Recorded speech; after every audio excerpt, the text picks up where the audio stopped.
নমস্কার, গোস্বামীদের রান্নাঘরে সবাইকে স্বাগত জানাই। আমি আজকে কুলের আচার করব। আচার খুব লোভনীয় একটা জিনিস। আচার কে না ভালোবাসে, আর আচার দেখলে কার জিভে না জল আসে বলুন।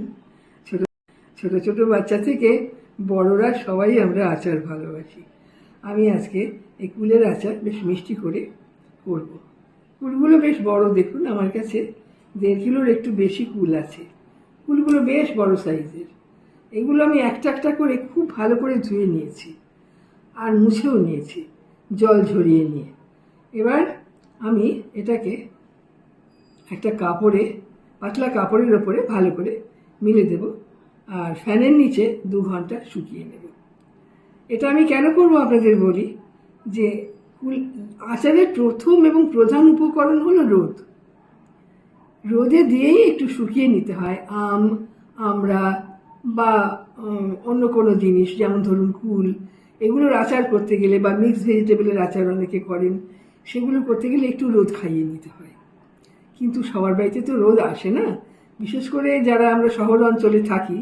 এখানে উঁচু উঁচু আবাসনের এতই আধিক্য যে তার ভেতর দিয়ে রোদ সবার বাড়িতে পর্যাপ্ত পরিমাণে পর্যাপ্ত সময়ের জন্য আসতে পারে না। যাদের বাড়িতে আসে তারা তো শুকিয়ে নিতেই পারবেন, কিন্তু যাদের বাড়িতে রোদের অভাব আছে তারা কি করে করবেন সেটাই আমি আজকে দেখাবো। সেই জন্য কুলগুলো আমি রোদে না দিয়ে ফ্যানের নিচে শুকিয়ে নিচ্ছি। আমি একটা পাতলা কাপড় এরকম বিছিয়ে দিয়েছি, তার উপর এবারে কুলগুলো ঢেলে দেব আর ভালো করে ছড়িয়ে দেব, যাতে করে ফ্যানের হাওয়ায় এটা 1-2 ঘন্টার মধ্যে একটু শুকনো ভাব এসে যায়।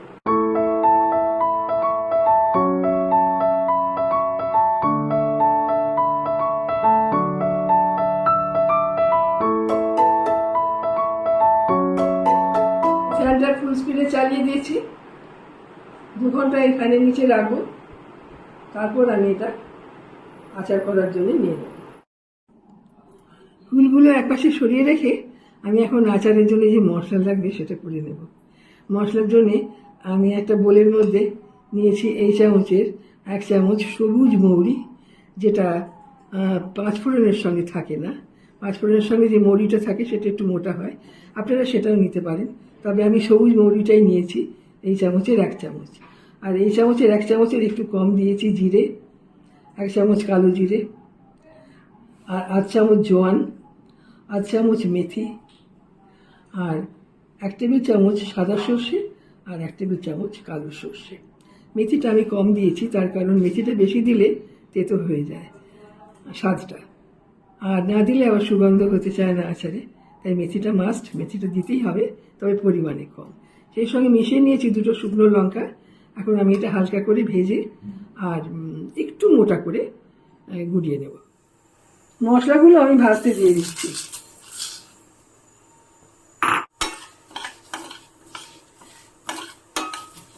এটা আমি মিডিয়াম ফ্লেমে একটু 2 মিনিট ভেজে নেব, বেশি ভাজবো না।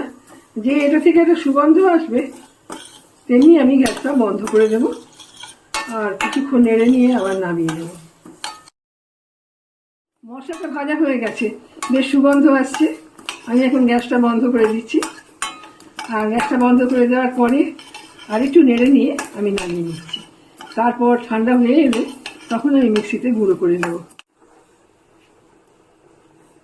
এবার আমি এটাকে ঢেলে নেব, একটা বলে ঢেলে নিচ্ছি। কুলগুলো শুকিয়ে এসেছে আর মশলাটা আমি ঠান্ডা হতে দিয়েছি। একটু ঠান্ডা হলে আমি গুঁড়ো করে নিচ্ছি। এর মধ্যে আমি যে গুড়টা দেবো এতে, সেই গুড়টা আমি একটু ছেঁকে নেব। এই কন্টেনারে 550 গ্রাম গুড় আছে, পুরোটাই আমি দেব, কারণ আমি খুব মিষ্টি আচার করব। এবার আমি একটা বোলের মধ্যে 3-4 টেবিল চামচ জল দিয়ে দিলাম, আর এই গুড়টা এবারে আমি এর সঙ্গে মিশিয়ে নিয়ে একটু পাতলা করে নেব। গুড়ের মধ্যে অনেক সময় অনেক ইমপিউরিটি থাকে, ছেঁকে না নিলে রেসিপি খারাপ হয়ে যায়, কিচকিচ করে মুখে। সেই জন্য একটু ছেঁকে নিলেই ভালো হয়।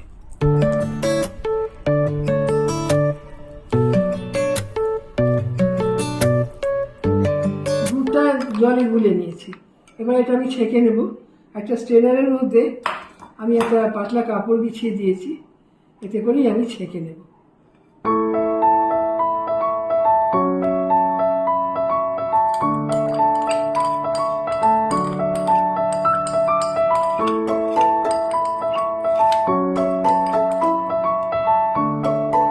দুধটা আমি ছেঁকে নিয়েছি, আর যা ইম্পিউরিটি ছিল বেরিয়ে গেছে, দেখুন। আমি সরিয়ে দিচ্ছি, আর এবার আমি মশলাটা করে নেব। গুড়টা আমি ঢাকা দিয়ে রেখেছি, আর মশলাটা বেটে নিয়েছি। এরকম একটু মোটা করে বেটে নিয়েছি, আমি একটা বোলে ঢেলে নিচ্ছি। এবার আমি কুলের দিকে যাব। কুলগুলো আমার রেডি করতে হবে আচারের জন্যে। যতটা মশলা লাগে ততটাই আমি দেব, দেখে নিচ্ছি কতটা আমাকে দিতে হবে, কারণ কুল আমার 1.5 কিলো মতো আছে, সেই বুঝে আমাকে মশলাটা দিতে হবে। মশলাটা ঢাকা দিয়ে রেখে দিচ্ছি, আর এবার আমি কুলগুলো প্রস্তুত করব আচারের জন্য। কুলগুলো বেশ শুকনো শুকনো হয়ে এসেছে। আমি 2 ঘন্টার কিছু বেশি সময়ই রেখেছিলাম, প্রায় 3-4 ঘন্টা। এখন তো গরমের সময় ফ্যান চলে সব সময়, অসুবিধে হয়নি, তা আমি সেই জন্যে একটু বেশি সময় রেখেছিলাম। এখন আমি এই কুলগুলোর প্রথমে এই বোটাগুলো ছাড়িয়ে নেব। বোটাগুলো ছাড়িয়ে নিয়ে একটু চ্যাপটা করে একটা বোলে তুলে নিচ্ছি, কারণ তাহলে পরে এই চ্যাপটা করে দিলে পরে আচারের যে মশলা সেটা ভেতরে ভালোভাবে ঢুকতে পারবে, আর ফুলগুলো বেশ সুস্বাদু হবে। একটু করে চেপে দেবো খালি, এইরকমভাবে।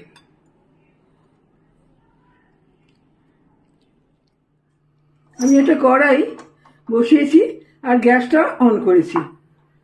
এখন আমি এই যে কুলগুলো, এই কুল আমার রেডি হয়ে গেছে, সবগুলো চেপে চেপে আমি একটু করে ঠিক করে নিয়েছি। এবার এটাকে আমি সেঁকে নেব।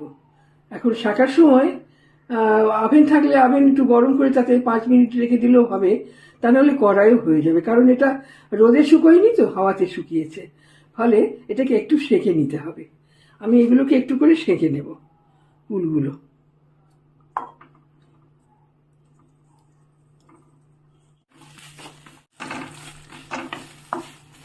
আমি খানিকটা কুল দিয়েছি, সবগুলো একসঙ্গে দিইনি, ডালের পরে ভালো করে সেঁকা যাবে না সবগুলো একসঙ্গে, সেই জন্যে আমি এটাকে অল্প করেই সেঁকে নেব। আর আমি আঁচটা মিডিয়াম ফ্লেমে রেখেছি। কুলগুলো আমার সব সেঁকা হয়ে গেছে। এবার আমি কড়াইয়ে একটু তেল দিচ্ছি, মানে এই 50 গ্রাম মতো তেল আমি কড়াইয়ে দিলাম।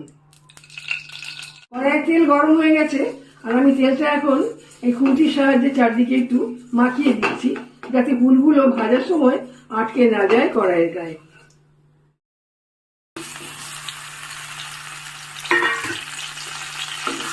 দু 3 মিনিট ধরে আমি এটাকে নেড়ে নেব ভালো করে।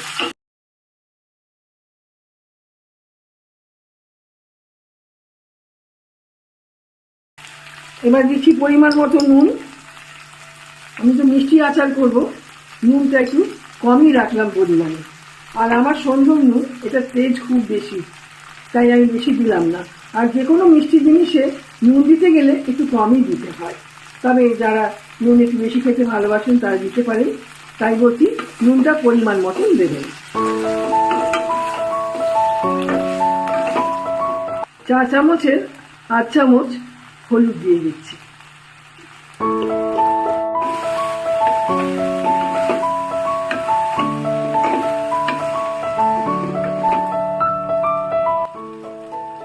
এবার দেবো কাশ্মীরি লাল লঙ্কার গুঁড়ো, 4 চামচ ভর্তি করে 1 চামচ, আর 4 চামচ চেরি আবার 8 চামচ। ঝাল লঙ্কার গুঁড়ো আমি দেবো না, এই জন্যে এই মশলার সঙ্গে দুটো শুকনো লঙ্কা ভেজে নিয়েছি, ফলে আর বেশি ঝাল করবো না আমি। তবে যারা ঝাল একটু বেশি খান তারা দিতে পারেন ঝাল লঙ্কার গুঁড়ো এর সঙ্গে। 3-4 মিনিট ধরে আমি কুল নেড়ে নিয়েছি। এইবার এর সঙ্গে মিশিয়ে দেব যে মশলাটা আমি করে রেখেছিলাম, সেই মশলা, আচারের মশলা, খুব সুন্দর সুগন্ধ আসছে। মিশিয়ে দিচ্ছি আমি 3 টেবিল চামচ দিলাম। এবার রান্না করবার সময় দেখবো যদি আরও লাগে আমি আরও কিছু মিশিয়ে দেব। ভালো করে এটা মাখিয়ে নিচ্ছি কুলগুলোর সঙ্গে।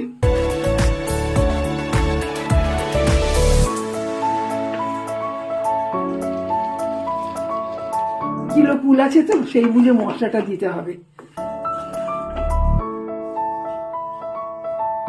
এইবার আমি গুড়টা মিশিয়ে দিচ্ছি, সবটাই আমি দিয়ে দিলাম। আর এর নিচে যেটা আটকে গেছে একটুখানি গুড়, এটাও আমি ভালোভাবে চেঁচে এর সঙ্গে মিশিয়ে দিচ্ছি।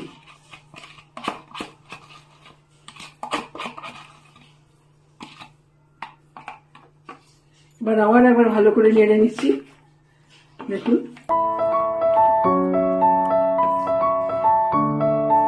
আর নেড়ে নেওয়ার পরে আমি গ্যাসের আঁচটা বাড়িয়ে দেব।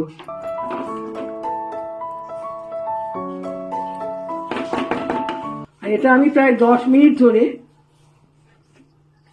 মিডিয়াম ফ্লেমে সেদ্ধ হতে দেব।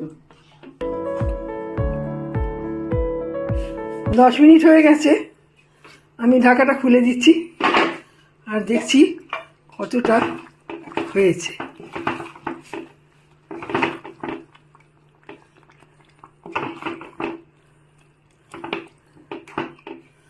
ফুলগুলোকে আমি এবার একটু করে ভেঙে দেব।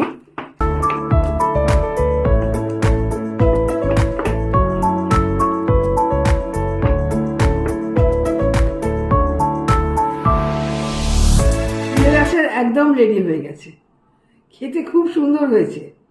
আমি আমার মেয়েকে একটু খেয়ে দেখতে বলেছিলাম, ও খেয়ে বললো খুব ভালো হয়েছে। আর কিছুটা এই খেতে খেতে কমেও গেছে। এবার এই বাকিটা আমি তুলে রাখবো বটলের মধ্যে।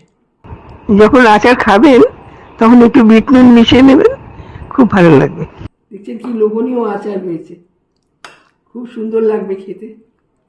তবে ওই একটা কথাই মনে রাখতে হবে, যেন জলের সংস্পর্শে না আসে। আর মাঝে মাঝে একটু রোদ খাওয়াতে হবে, তাহলে আচার খুব ভালো থাকে। আর রোদে না দেওয়া সম্ভব হলে তাহলে গরম করে আবার বটলে ভরে রাখতে হবে ঠান্ডা করে। 1.5 কিলো কুলে আমার 1.5 বোতল আচার হয়েছে। এটা বিনা রোদে হয় শুকিয়ে আমি করেছি। যাদের বাড়িতে রোদ আসে না তারা কিভাবে আচার করবেন সেইটা একটু দেখাবার জন্য। আশা করি আপনাদের ভালো লাগবে এবং আপনারা উপকৃতও হবেন। আমার আজকের ভিডিও যদি আপনাদের ভালো লাগে লাইক করবেন, কমেন্ট করবেন। আর গোস্বামীদের রান্নাঘরকে যারা সাবস্ক্রাইব করেননি তারা সাবস্ক্রাইব করবেন। সবাই ভালো থাকবেন, সবাইকে জানাই আমার অনেক ধন্যবাদ। নমস্কার।